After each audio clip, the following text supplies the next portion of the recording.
Hello, everybody. Welcome to another daily dose of gaming news and all that good stuff. And as always, I also publish on Rumble, Patreon, and anything else I usually go about on Twitter X. Yesterday, I did manage to publish a Death Stranding episode, and tomorrow will be another one.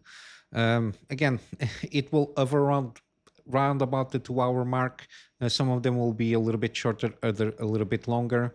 By the end, when you see more cutscenes entering on the scene there for the final episodes there, but it's we are still a little bit far off there. I think we got an episode around 3 hours or so. But yeah, having a blast here. I almost wrapping up the this series of recording it at least. But yeah, other than that, then I have to decide which game to pursue next. Other than that, we already have also some completed gameplay series. Everything is displayed on the main page of the channel. Let's go to some news. Got some interesting stuff coming out, specifically from this MSI's kind of the new chipset thing that they did, which is now the 800 series. It seems to be more in line for them to upgrade within AM5 platform the chipsets themselves with 800 series now. And on this specific one, the B850i Edge TI Wi-Fi features AB A2B2 DDR DIMM configuration, which is something very interesting.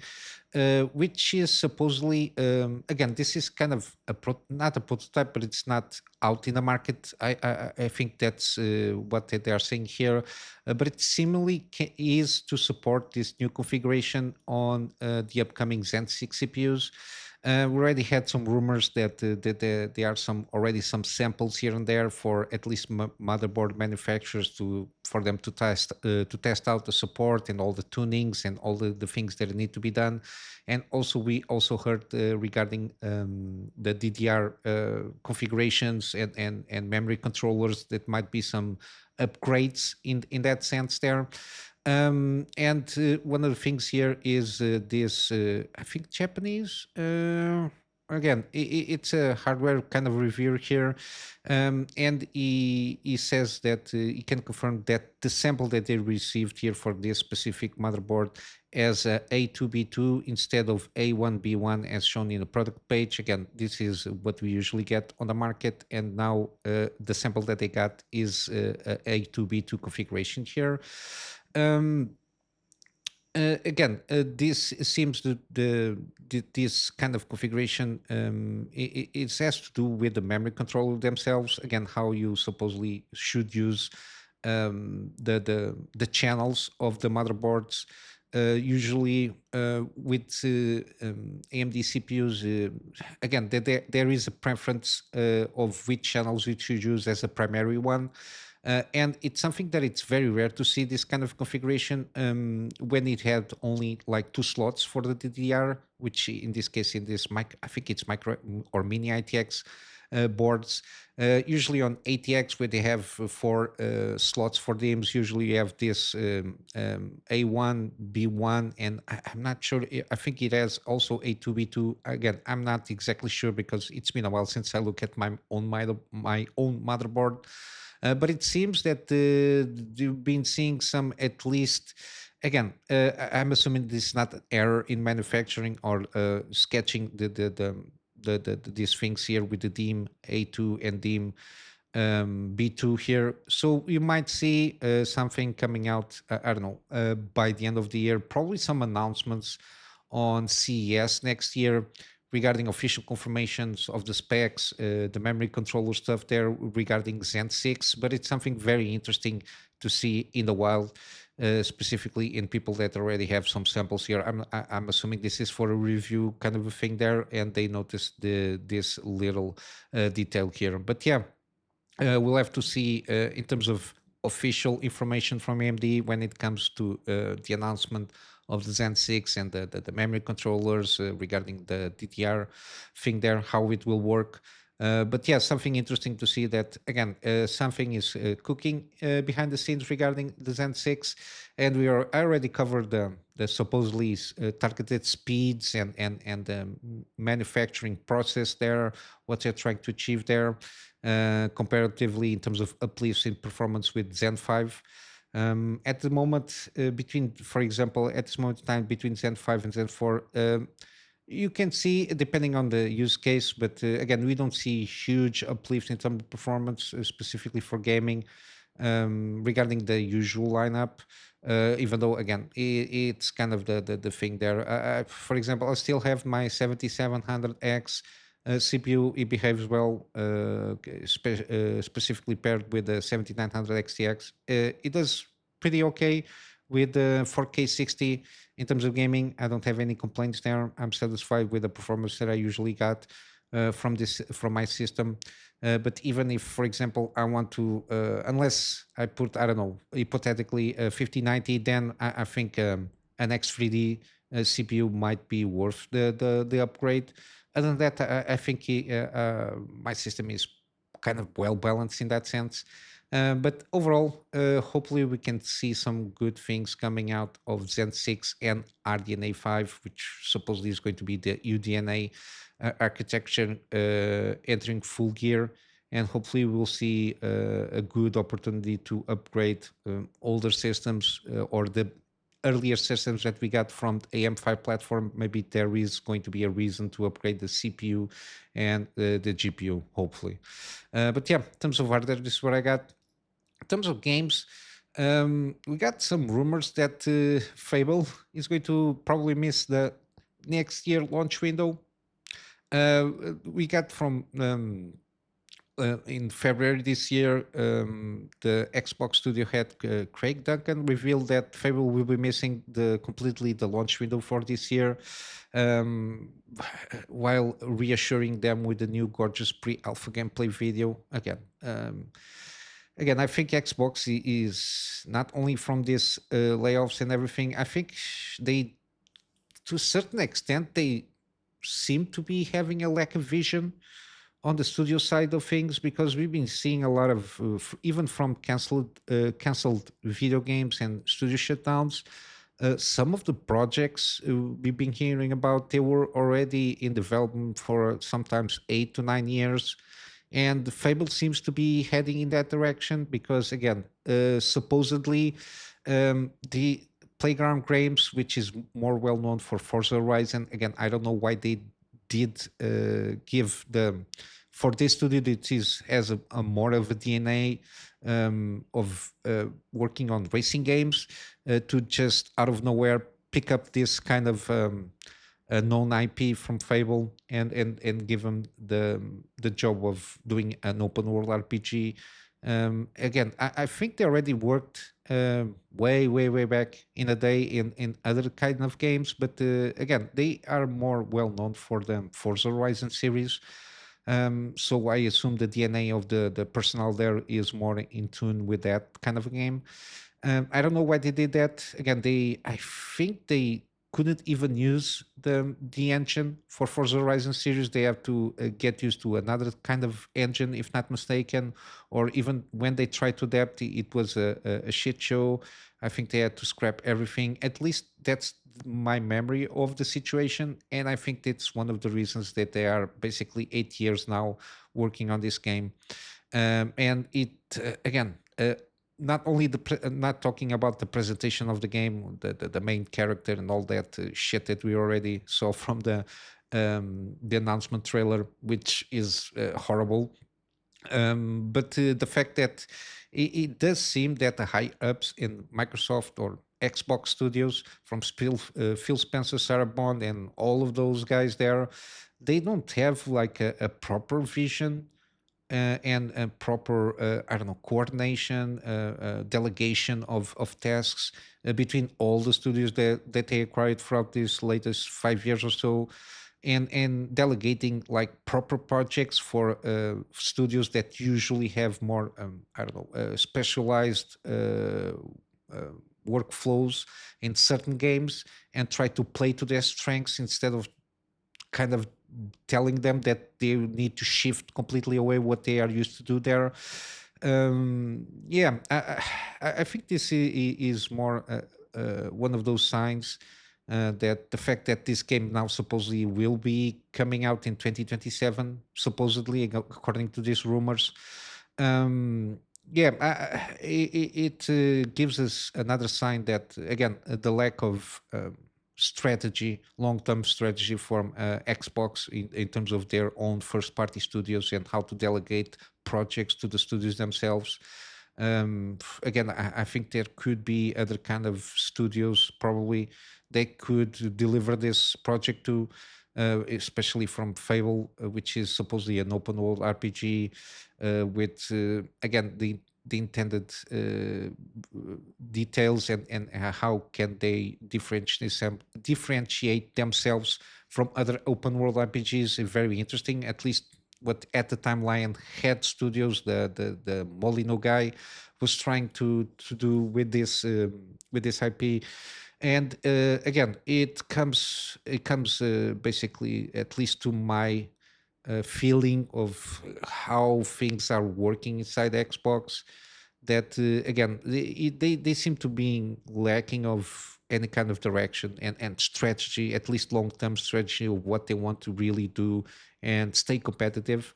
I think they just fall into the trap of the corporate mentality of pursuing a business model that it's not working, which is the Xbox Game Pass there, and they are force everybody else to join the gang there to just rush games to incorporate in that service, and they are not thinking things through. At least they use a lot of tactics, but they don't have any strategy to pursue for Xbox. It seems that way. Again, I might be completely wrong. They might have like a huge whiteboard plan of what they are going to do with Xbox first party studios and the services they're going to provide. But yeah, it doesn't seem that this will end up well with Playground Games. Again, 10 years for a game. It's a little bit too much because even if you have a budgeting, considering a budget, again, if you just keep delaying, it's preferable for you to delay a game a couple of months, or at least a year or something like that to wrap up polishing, to do some more Q&A stuff there to see if the game is in proper state. But when you start entering in a cycle of 10 years of developing a game, it starts to become a little bit unsustainable. At least that's the perception that I got. Because even if smaller studios that have a production cycle of 5 to 6 years and can deliver excellent games that everybody loves. Again, might not be perfect, but at least everybody likes and they sell well. I don't know why a $1 trillion company cannot put their shit together and at least in that sense do the same thing, given that they have a huge amount of IPs that people are waiting for good games to come out from those IPs, and they are not succeeding that well in that regard. But yeah, it's a shame. Again, uh, we'll have to see how more news will come out throughout this year, from layoffs, from projects being shut down, and again, I don't know what they're trying to do there, but it doesn't seem that it seems that they just want to collect IPs. It seems that way.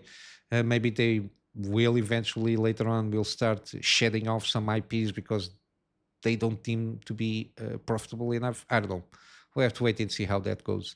And then we got also another update regarding No Rest for the Wicked, saying that they might initially skip Xbox because of market conditions. And again, the fact this comes from a statement from oh my god, Thomas Muller, so the Moon Studios founder and game director of this game. He said on a Discord channel, or at least official Discord channel from No Rest for the Wicked on Moon Studios.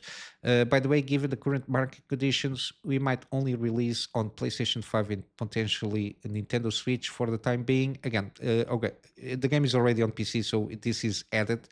Other platforms. We'll have to discuss things with Microsoft to see what makes sense for Xbox. And he continue, we want to support consoles, and just looking at the numbers, PS5 makes the most sense at the moment. Ultimately, will ship on all platforms, but likely not at the same time. Again, given that they are a small independent studio per se, they have to prioritize how they're going to optimize the game for which platforms.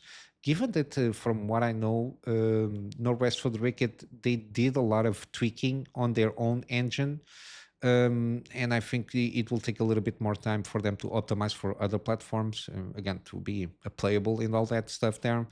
And again, the Northwest for the Wicked already launched on the second half of April 2024 as an early access. Again, at first was published by Private Division, but Moon Studio purchased the publishing rights back earlier this year. That's why we had like a huge amount of time on silence regarding this game. But yeah, again, Xbox doesn't have nearly as a large user base as a PlayStation 5, or even to name Nintendo Switch 2 in the near future, because it seems they are selling pretty well. And the hardware sales of Microsoft consoles have continued dwindling, as the first-party games are now accessible not only to PC but even on other consoles, and third-party developers find it increasingly hard to spend resources on Xbox versions unless there is a a Game Pass deal involved, which is not the case for this game. And again, the fact that the spend resources for the Xbox versions, the main crux of this is the Xbox Series S, the weaker console, which is very hard to optimize to, given that it is basically, in terms of what that version of the console can do, it has very poor performance numbers in terms of hardware, and we've been seeing some games here and there. I think Atomic Heart was one of those games and there are some games, again, I don't remember from memory which games they were, but I remember covering at least a couple of games that they had to delay the launch of Xbox platform because of mainly, at least their complaint at the time from the games that we know, was the Xbox Series S.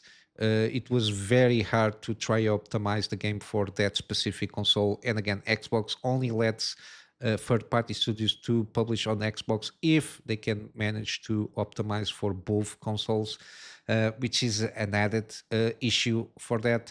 I think I think they should at least accelerate the next console version to and stop with this two version stuff there. Again, I understand better for example, the PlayStation strategy there, which is you only have one console in terms of hardware that you need to optimize for, so it's something that it's easier. And then like mid generation, or like they did with the PS5 Pro, again, there is added features and added extra power if people want to pay that extra. Makes more sense company wise. But yeah, what they did with Xbox on this generation, they screw a little bit there. Again, it seems to have a lack of strategy, of long-term strategy, from hardware to the studio system that they have at this moment. Again, it's again one other example of the fact that Xbox, as at least as a hardware seller, is not going well, because they are not being able to captivate the priority of third party studios to come out and launch as soon as they can for Xbox platform.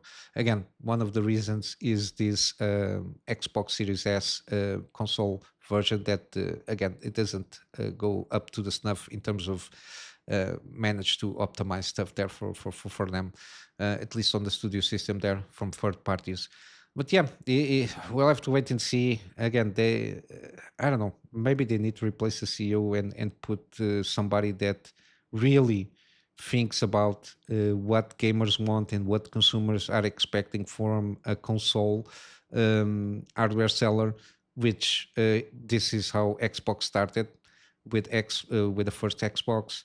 They really need to get back to the roots, let's say, or return to form, like people like to say with the games. But they really, I think they really need to focus a little bit more on this, because again, trying to focus on early quarterly quarterly earnings instead of thinking on the overall strategy there.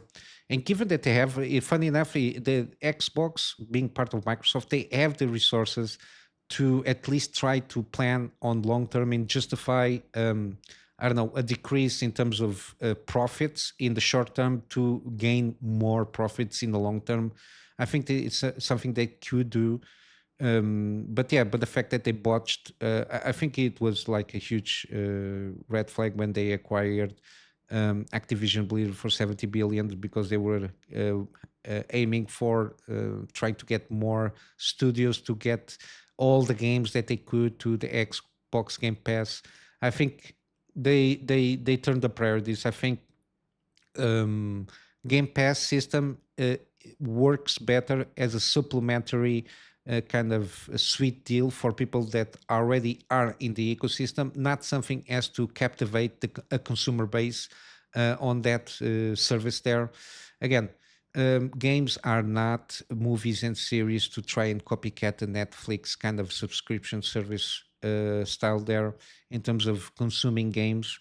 I think, again, the Game Pass system works better, again, like PlayStation does with the PlayStation Plus members. Again, you have you got a subscription service, and from time to time, games that are run through their cycle, or what we can call the cycle of making the most out of sales they can make.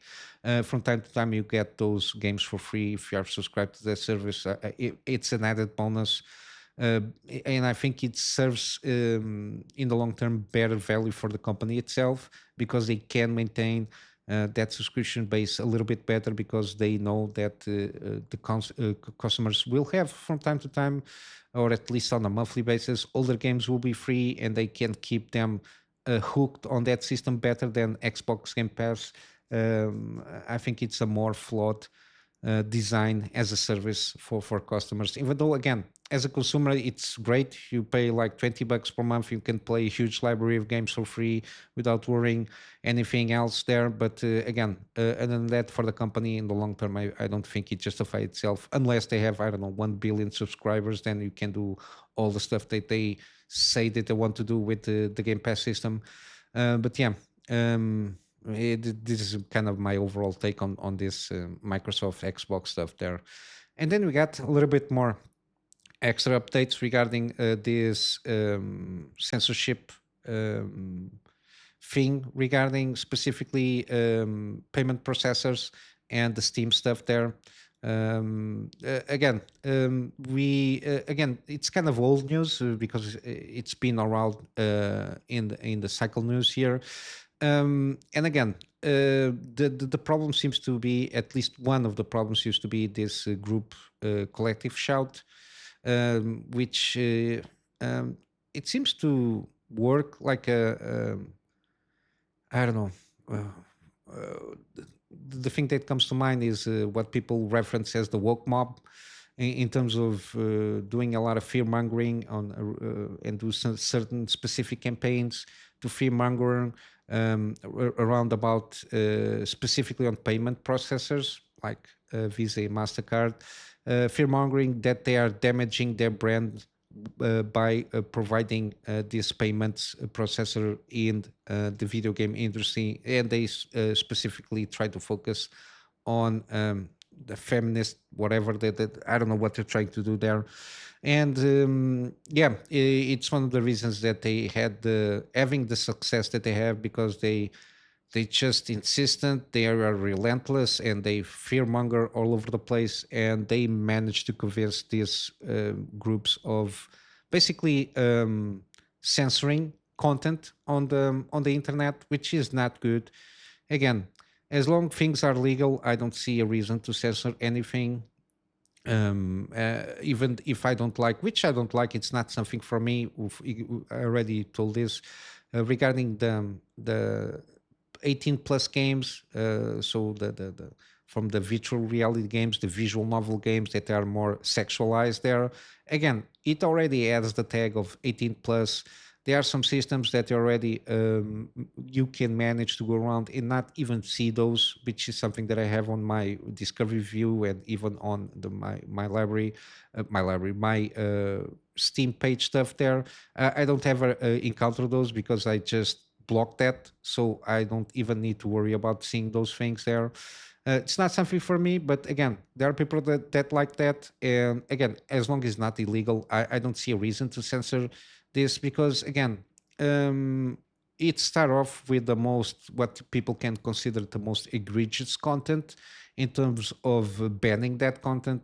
But then we will trickle down eventually to other stuff that people will like to play, because the next thing that they are going to do is regarding the sexualization of women in video games, which again, it's one of those. Then we will start seeing, I don't know, flat boards as women's. I don't know, because then it doesn't sexualize women, or again, or it's because there is a game that.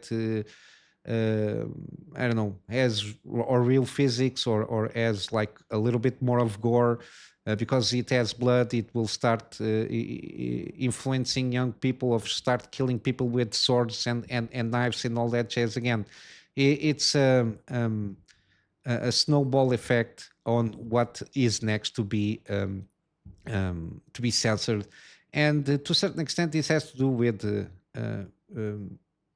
the pursuing power of dictating stuff to other people, which by itself is a psychology issue by itself. But yeah, this collective shout group, which is basically an Australian feminist activist group, that positions itself on pressuring financial giants to enforce moral standards of global gaming. And again, this July 21st, this alliance led to the removal of 100 of adult-themed games, sparking outrage over free speech, cultural imperialism, and corporate overreach. Again, it's kind of a trend where private companies act in de facto censors, basically bypassing governments and courts, because, again, I can understand censoring stuff that is illegal. I don't know. It is illegal to put out information how to build a nuclear bomb or something like that, or other stuff like child pornography. And again, it's and I agree that it should be illegal. Again, you don't see that in sites, for example, like Steam or other content creation sites, because this group already affected from Patreon and other kind of, I don't know, more grassroots, or companies that tend to be more grassroots or self-funding campaigns there. Yeah, and while these people frame as a victory for child safety again and against exploitation, again, this is basically to a certain extent selective moralism, um, regarding basically fictional work, which is games. But yeah, this is I think they are going to start facing a little bit backlash, because again, basically 500 games. Again, most of them visual novels and adult styled tags with controversial themes were delisted.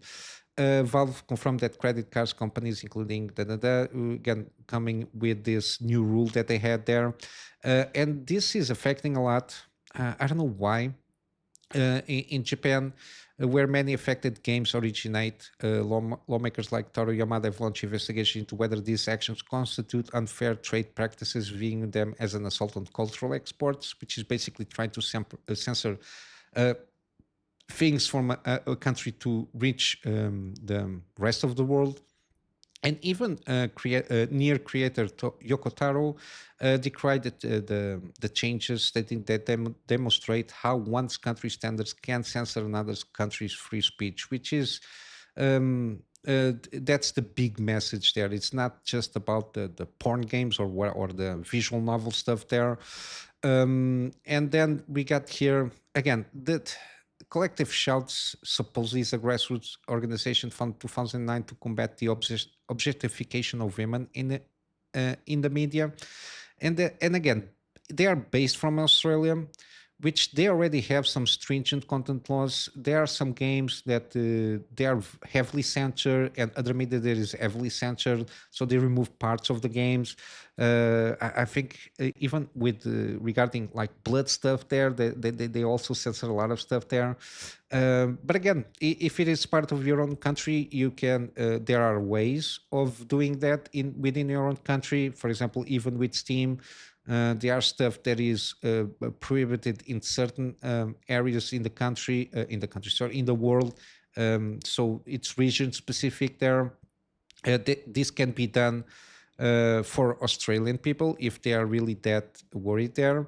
And they already have some successful campaigns, including pressuring retailers like Target to pull Grand Theft Auto 5 from shelves in 2014 over what they deem inappropriate elements. And again, this group, again, this comes always with this kind of little groups. They self-proclaim themselves as advocate groups for some kind of cause. And yeah, from I don't know the psyop to a certain degree that is Sweet Baby Inc. self-proclaiming more diverse people in the gaming industry, which and more diverse games, and we see how that went. And I think we need to do some pressure here. And regarding this collect fish out, again, if they're an advocacy group based in Australia, just do your stuff in Australia and deal with that within Australia. Again, I don't. I understand why they go about this payment process. Again, Visa, Mastercard are have a duopoly of payment processors around the world. So 90% of the transactions they are using within this platform from Steam and other platforms, 90% of them are done by them. Um, and again, they are going for the route where they can have the most leverage in this space, so they can bend to their own will, and they are on a power trip. They're trying to get more power to censor stuff they deemed immoral for whatever reason. And I don't like it.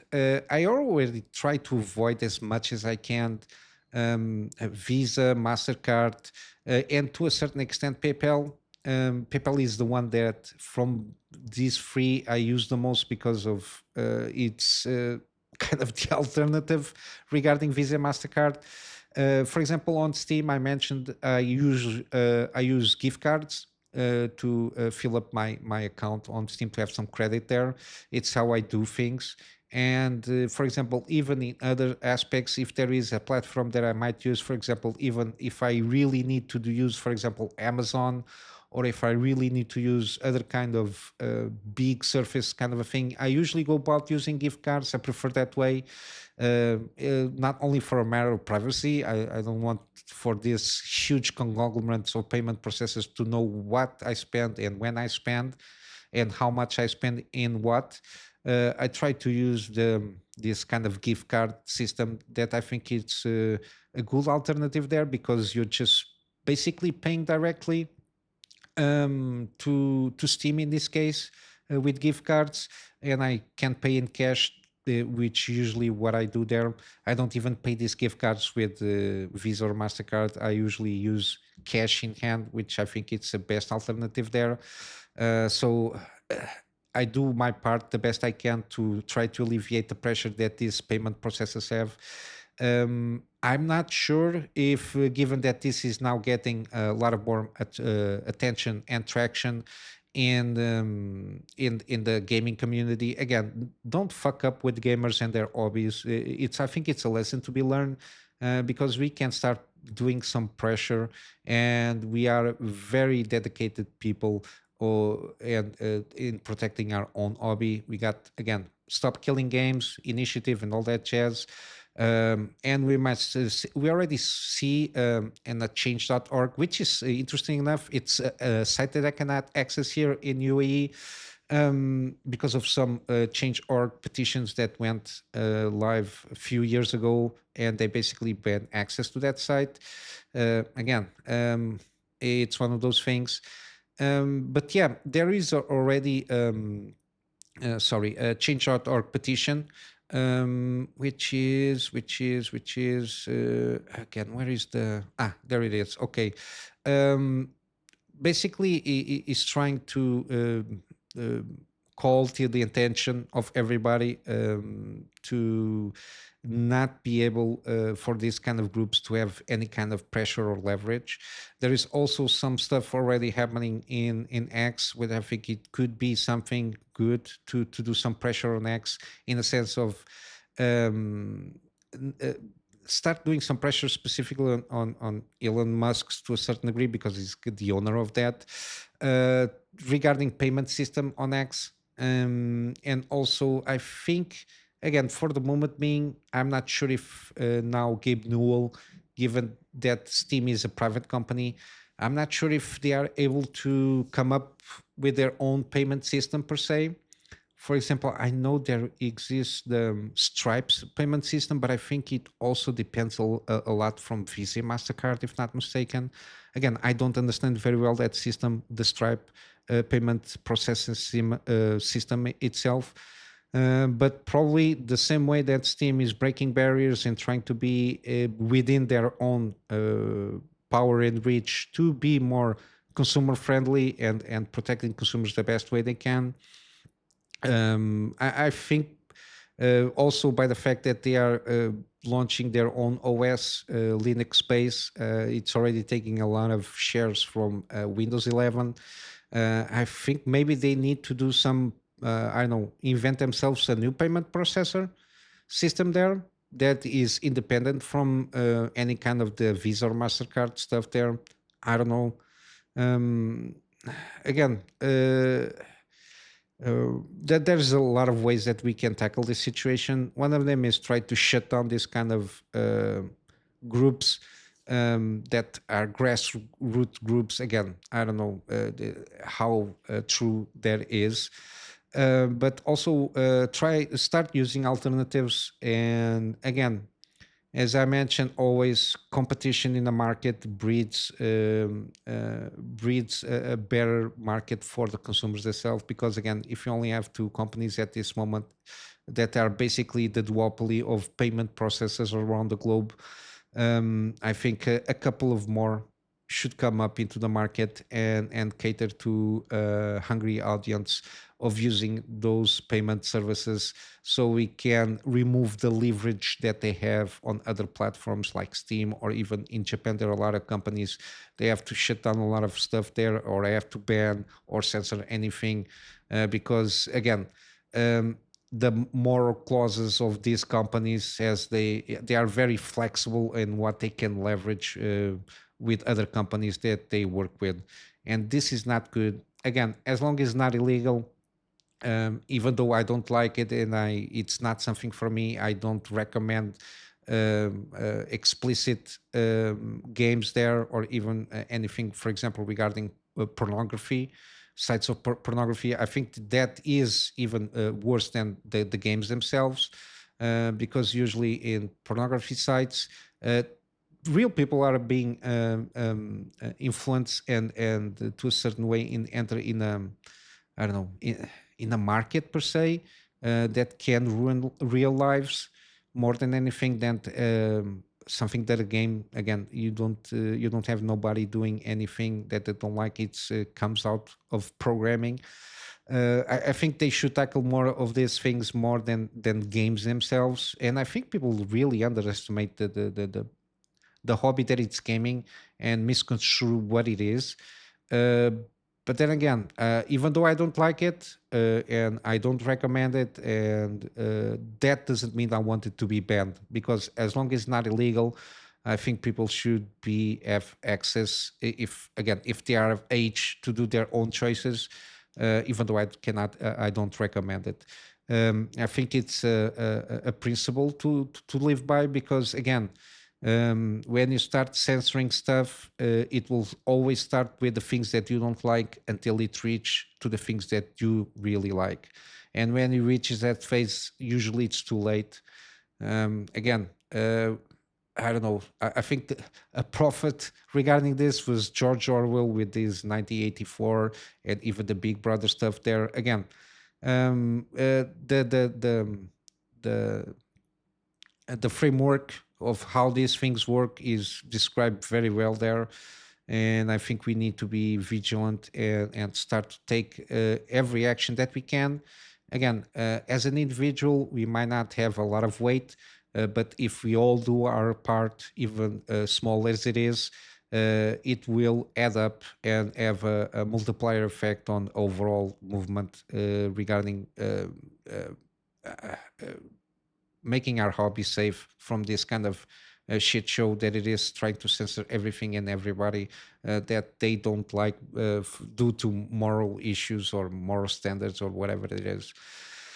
But yeah, this is my rant for today. I will wrap up with some gaming deals. We got the Plague Tale games. They are on sale again. So Plague Tale Requiem here. I will leave also Plague Tale Innocence. This is a game that I really need to play. I'm curious about it.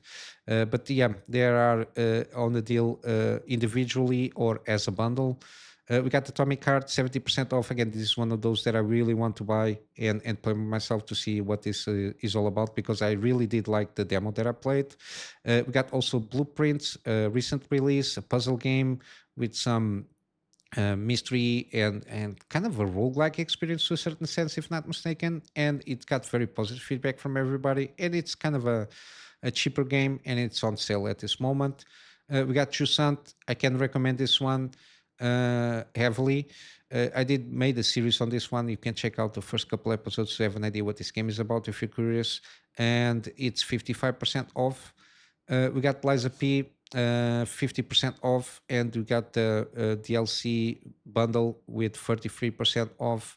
We got No Man's Sky still on sale, 60% off. 20 plus content updates that they did since the launch of this game, and now this game is very positive in the community there. We got also Pacific Drive, 50% off on the base game. Usually, sometimes there is the deluxe edition also enters in the sale, but not at this moment. And then last we got Red Dead Redemption 2. Seems to be a very good game, open world, very rockstar game on western countryside there. Again, 75% off on the base and 80% off on the Ultimate Edition there. But yeah, with that said, I'll wrap up here with the plug of my Patreon for extra support. This extra support at this moment in time is for me to try and get a better storage solution so I can have backups of stuff that I do with my clients, and of course some extra space for the videos that I do for the channel. And with all that said, I hope you have a wonderful day. I'll see you in the next one. So until then, Kunamy Master out.